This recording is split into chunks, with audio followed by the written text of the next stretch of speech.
Hello and welcome to AFL Riverina TV. I'm Lauren Markham. As we head into the opening round of the Riverina League season, we've got two special guests in the studio from the Brains Trust at Collingullie, Chris Gow and Kal Sykes. Thanks for joining us. Thanks, Lauren. Now, Chris, you've taken on the assistant coaching role under Brett Lenon. The club's won 2 premierships in a row. Is it a case of, keep doing what works, or do you reinvent? We're not going to completely turn the table upside down and reinvent everything. We're going to tinker with a few things and change a few structures and things like that, but we're not going to completely change the way we play. But we've already had plenty of conversations with, changing a few of our game plans just to suit and keep ahead of the game.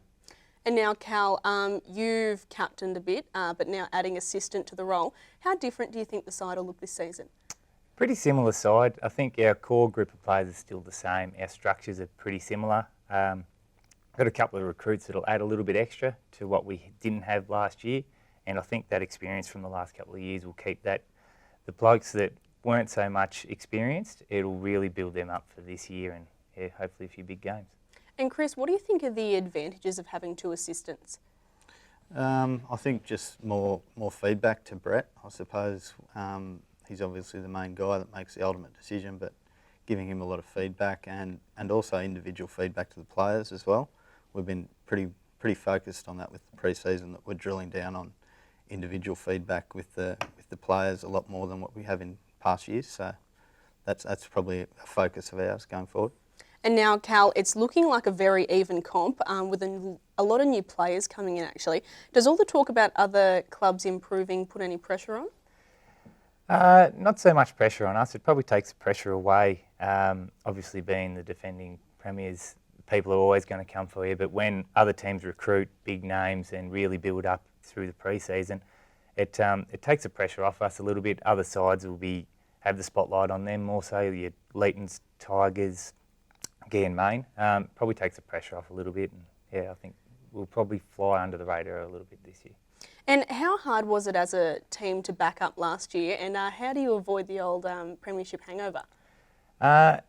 Early on last year, it was probably a little bit harder than what we'd anticipated. I think a few of our younger players that hadn't tasted that premiership success before probably got a little bit carried away, and it took a couple of unexpected defeats early on to really get us to get back on track. We assessed where we were at halfway through the year, and we really started to find a good amount of form in the second half of the year. And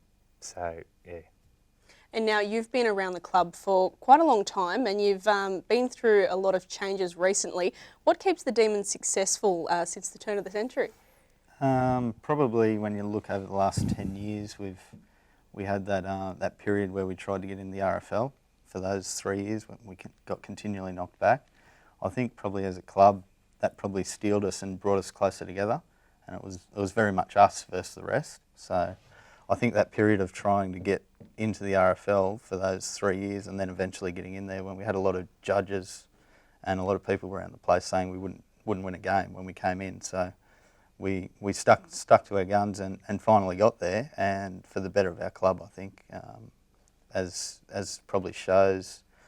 With 10 years ago, we had 2 football sides and no netball club. Now we've got 5 and 6 netball sides and 3 football clubs, 3 football teams. So it's been definitely the right decision to make.